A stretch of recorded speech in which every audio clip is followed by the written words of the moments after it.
All right, let's dive into this research on AI tackling some of the toughest problems in science. We're talking AI that can help solve super complex equations, model physical phenomena.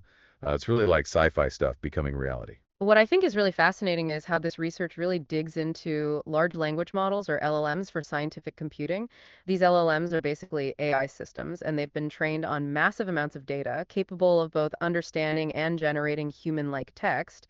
But what's exciting is that now they're being tested on these really complex scientific problems. So we're not just talking about AI that can write poems or have a chat. We're talking AI that can contribute to some pretty big scientific discoveries, huh? Exactly. The paper we're looking at today compares different LLMs like DeepSeek, ChatGPT, and Claude on, well, a whole bunch of scientific computing tasks. It's kind of like I don't know, like a robot science Olympics, I guess you could say, where each LLM is challenged to solve those complex equations and try to model these real-world phenomena. Okay, I'm definitely hooked already.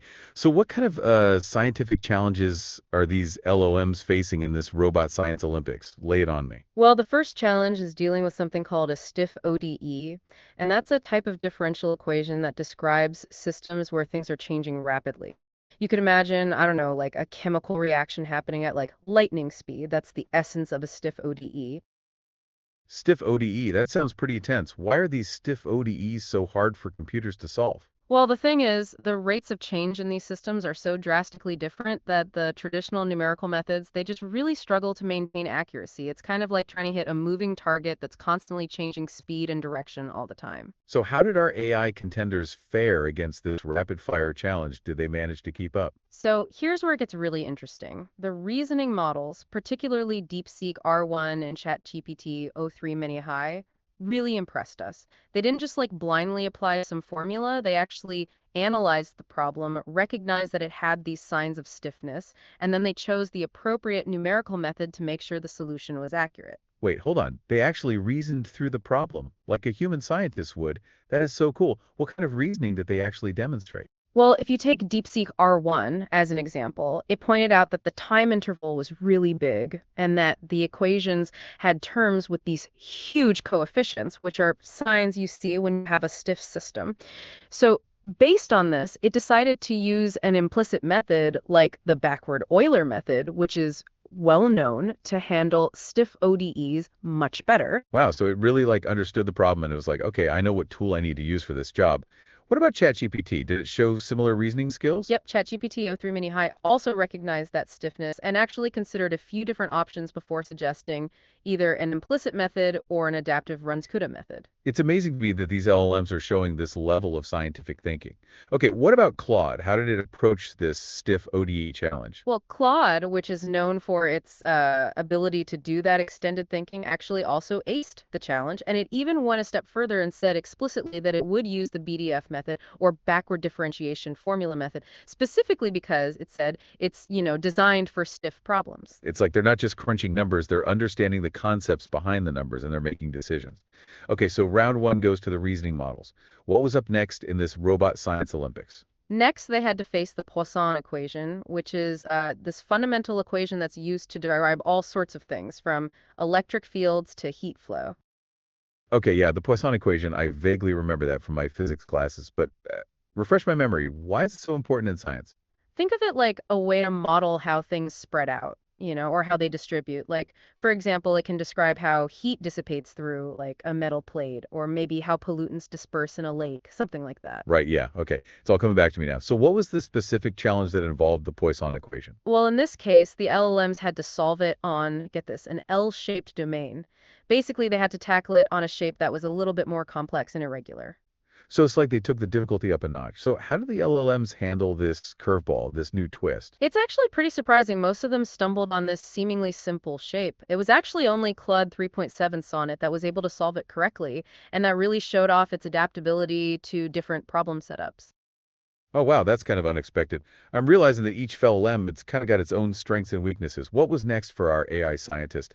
What other hurdles did they have to clear? All right, so the next challenge involved modeling a vibrating beam, like imagine a bridge or an airplane wing, using something called the finite element method, FEM. Oh, yeah, FEM. I remember hearing about that in engineering. Could you remind me what that is again? Well, imagine if you were to build a complicated structure using like Legos. Each brick would represent like a small, simpler element of that whole structure.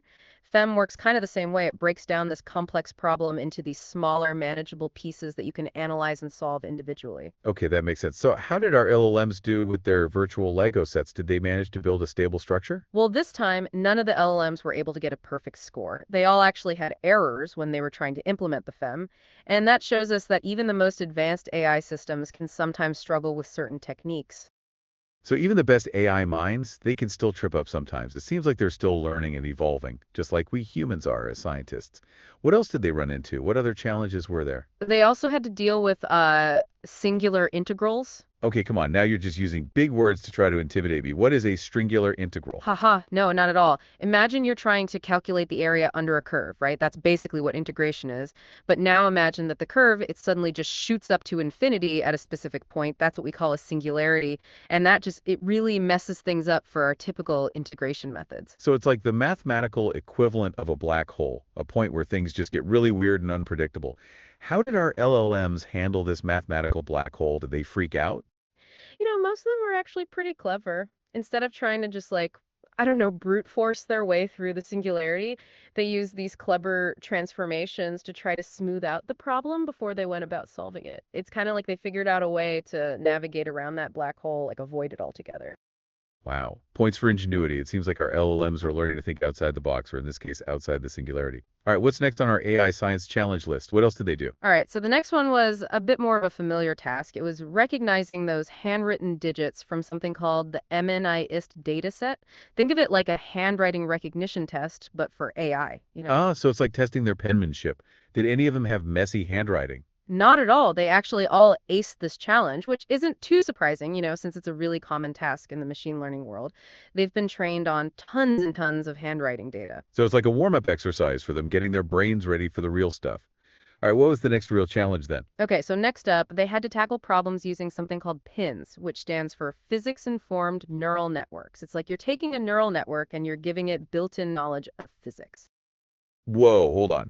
A neural network that understands physics. That's next level stuff. How does that even work? How do pins actually work? It's kind of like you're teaching a neural network to be this mini physicist. It can actually solve these complex equations by using both data and the laws of physics. So they're not just crunching numbers, they're actually understanding the rules of the game. That's pretty awesome. So how did the LLMs do on this physics challenge? Well, the reasoning models, especially ChatGPT o3 Mini High, really did well here. They were able to adapt to all the complexities of the problem, even when they were dealing with that tricky L-shaped domain that he talked about earlier.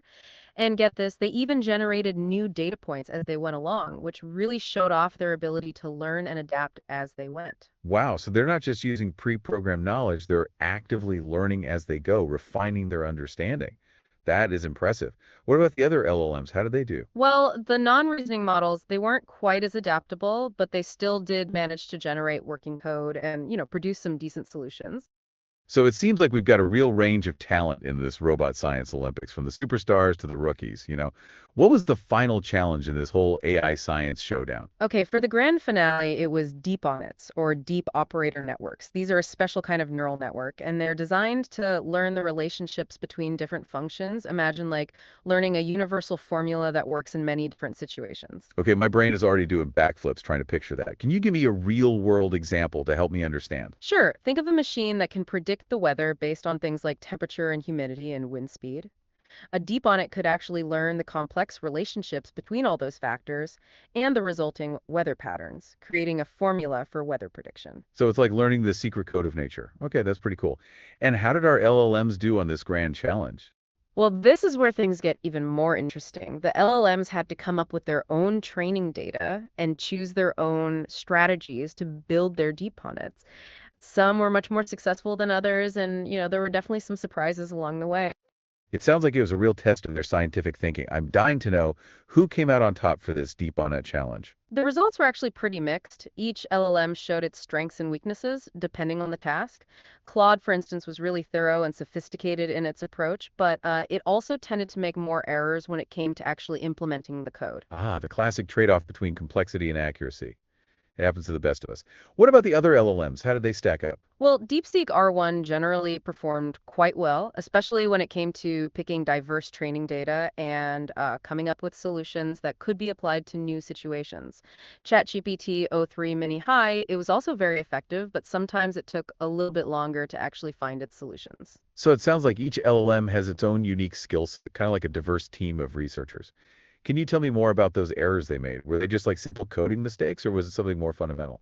Well, some of them were simple things, like typos or using incorrect syntax, the kind of things that all programmers make, even humans. But there were also some more interesting errors that really showed us the limitations of these LLMs.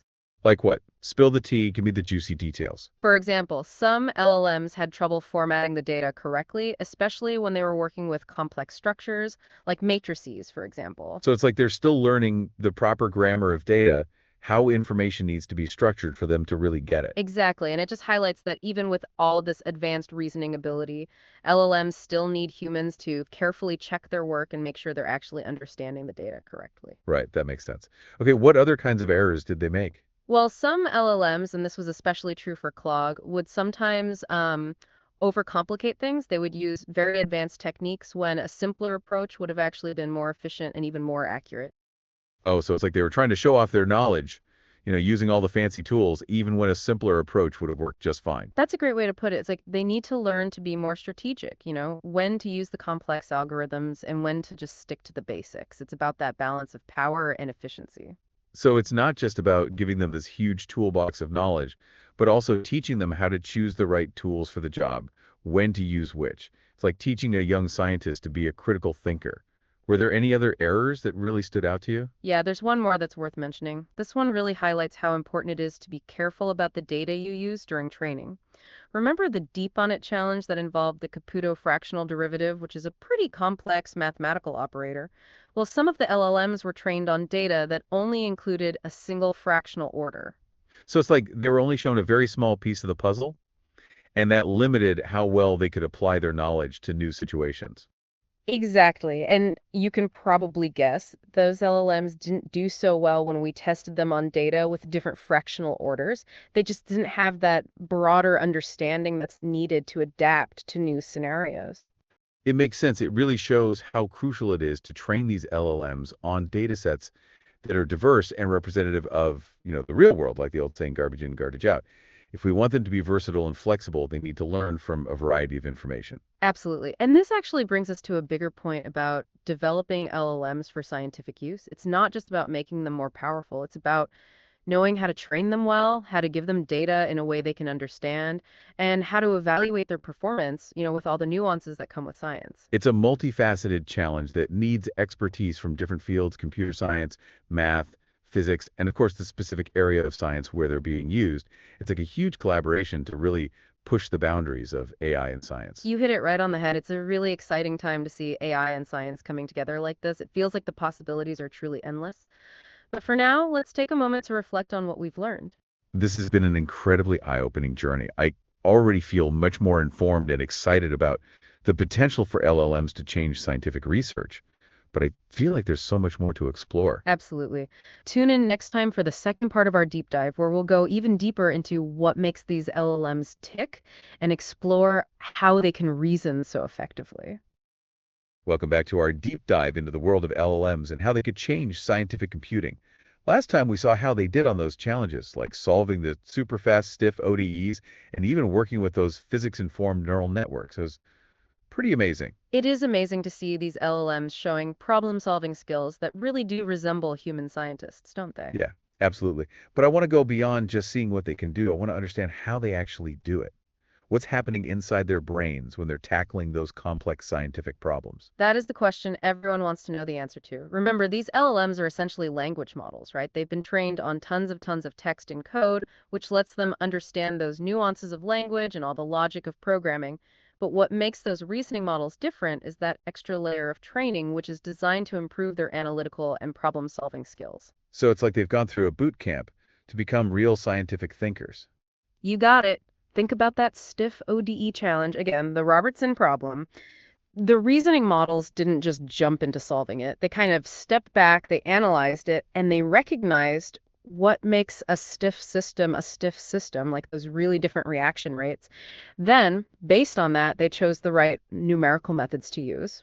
So it's like they were using this mental checklist in a way, looking for those key features of the problem and matching them up with the best strategy. Exactly. And if you look at the quotes from the paper, you can see this whole reasoning process happening. DeepSeek R1, for example, it mentioned the big time interval and the huge coefficients in those equations. Those are like classic signs of stiffness. And then it explained why it chose to use an implicit method. Wow, it's like we can peek inside their AI minds and see their thought process. What about ChatGPT? Did it also have that haha moment? Oh, it did. ChatGPT o3 Mini High also saw that stiffness, and it actually considered a bunch of different choices, like implicit Euler or an adaptive Runge-Kutta method before it actually picked a solution. It's crazy how these LLMs aren't just blindly using algorithms, they actually understand the concepts. It's really amazing. What about Claude? How did its reasoning compare?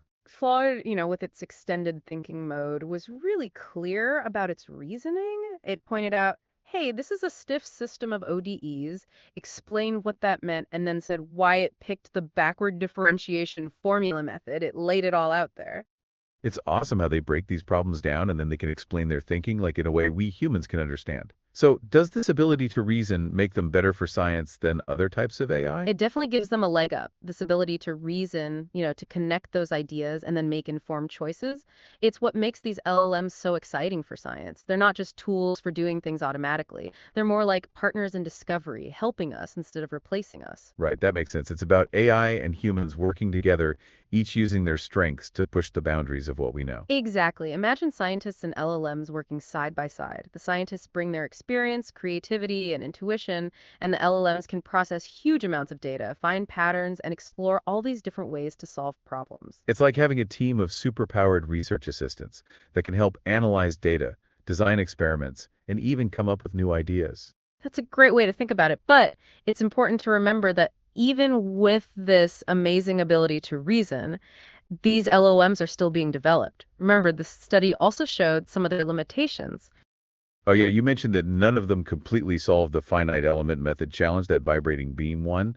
Why do you think they had a hard time with that? That is a really interesting question. They were good in other areas, but this challenge showed us that maybe they don't quite grasp the finite element method, or maybe how they use it isn't quite right. It could be that the training data didn't explain FEM clearly enough, or maybe they need more training to really understand how it works. It's interesting that even their mistakes can teach us something about how they learn and where we can focus on making them better. It's like AI and the researchers are both learning as they go. It is a learning process for both of them. The researchers even said that looking at those errors can actually give us really valuable insights into how the LLMs learn and how we can improve that training process. It's like this feedback loop that helps make them both powerful and reliable for science. So it's AI and humans working together, learning from each other, and pushing the boundaries of knowledge. Speaking of learning from mistakes, you mentioned some of the specific errors they made, errors that actually showed us their limits. Can you tell me more about those? Sure, remember that DeepNet challenge where they had to build a model to learn the relationship between different functions? Some of them, especially Claude, had trouble with getting the data formatted correctly,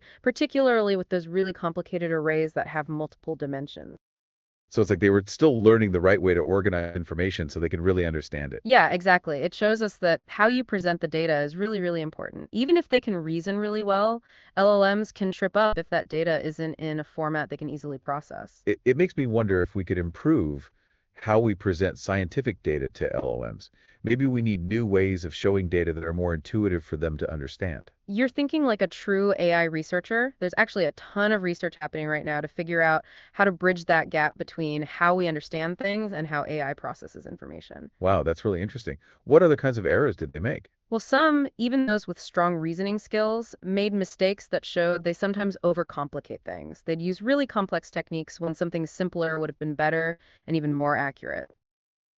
It's like they were showing off a bit, using all the fancy tools, even when a simpler one would have done the job just fine. Exactly. It shows that we need to teach them to be more strategic about their approach, like know when to use the fancy stuff and when to keep it simple, finding that sweet spot between power and efficiency. It's not just about giving them a huge toolbox, but also teaching them to be smart about picking the right tool for the job, like a young scientist learning to be a critical thinker. Any other errors that stood out to you? Yes, actually, one more. It really shows how important it is to pick the right data for training. Remember that DeepNet challenge with the Caputo fractional derivative? A pretty tough mathematical operator.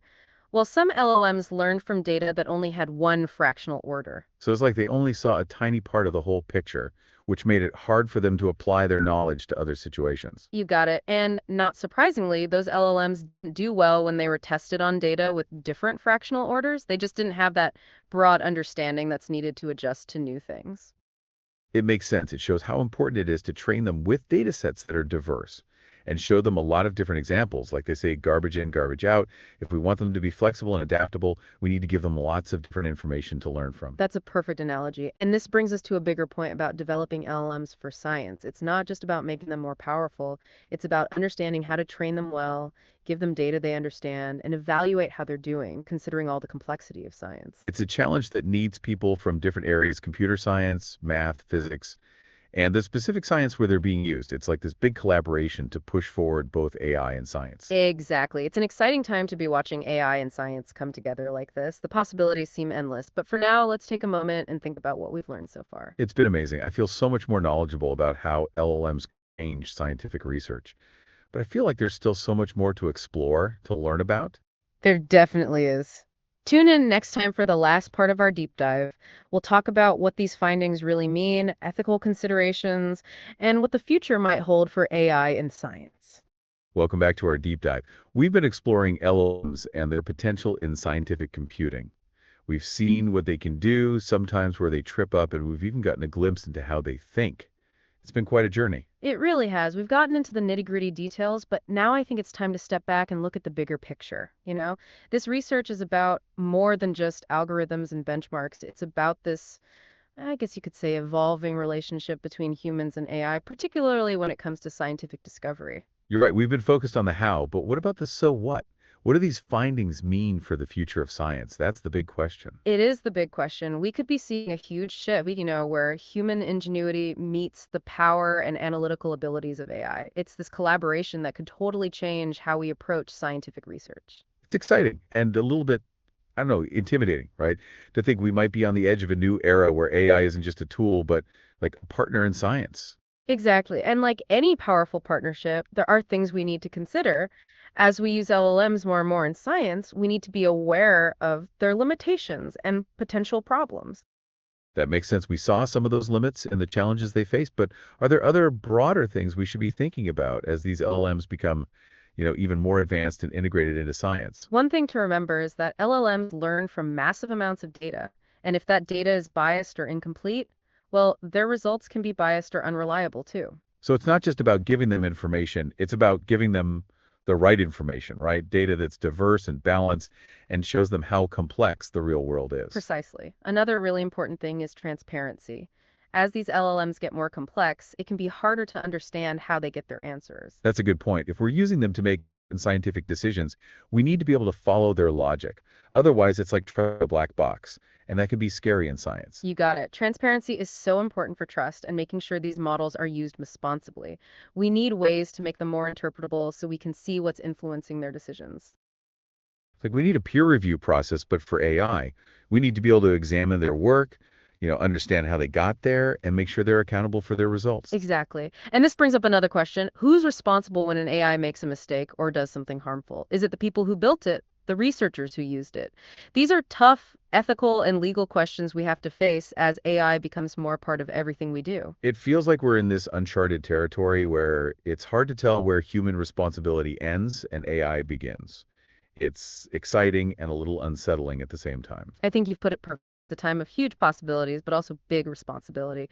But let's change gears for a minute and talk about the future. What do you see coming out of this research? What are some of the most promising things LLMs could do in science? That's what I'm really interested in. We saw what they could do in those challenges, but how about the big picture? How could LLMs change how we do science years from now? The possibilities are really amazing. I can see LLMs being used to analyze huge data sets like, stuff from telescopes or all that genomic data, finding things that would take humans forever to find. It's like having an arm of tireless assistants going through all that data to find the really valuable stuff. Exactly. They could help us design new experiments, find new materials, even personalize medical treatments based on a person's genes. It seems like there's no limit. From making new drugs faster to fighting climate change, these LLMs could help us solve some of our biggest problems. For sure. And let's not forget how they could help us understand the universe better. They could help figure out dark matter, how galaxies form, model those complex biological things at a molecular level. It's like a new way of seeing the world, making sense of all that complexity in nature. That's it. The search for knowledge is at the heart of science, and LLMs could be our best partners in that search. But let's bring it back to Earth for a minute. For those listening who are still getting their heads around all of this, what are some of the main takeaways from this research? That's a good question. I think the biggest takeaway, LLMs, especially those with better reasoning skills, are incredibly powerful tools. They have the potential to change science as we know it by automating tasks, analyzing data, and even helping us come up with new ideas. I agree completely. But we can't forget that they're tools, not replacements for scientists. We need to look at them carefully, know what they're good at and where they struggle, and always be critical of what they tell us. So it's about working together and finding the balance, right? Using the power of AI, but keeping humans in control, using our own critical thinking skills. Absolutely. And that means we need education and open conversations between people who know AI, scientists, ethicists, and policymakers. We need to work together to create guidelines and best practices for using AI responsibly in science, making sure it benefits everyone. It's a responsibility for all of us to shape the future of science in a way that's ethical and makes a difference. It's a big challenge, but I think we can do it. I'm optimistic too. The future of science is right here, right now, and it's a future where AI and human intelligence will work together to make incredible discoveries. That's a great way to put it. And that wraps up our deep dive into the world of LLMs and how they could change scientific research. It's been an amazing conversation, and I hope our listeners are feeling that sense of wonder and responsibility as we enter this new era of scientific exploration. It's been a pleasure being here. Keep asking questions, keep exploring, keep pushing the boundaries of what we think is possible. The future of science is full of possibilities, and it's a future we create together. Well said. And thank you all to joining us on this incredible journey. We'll be back soon with another deep dive into some of the most exciting and impactful things happening in our world. Until then, stay curious.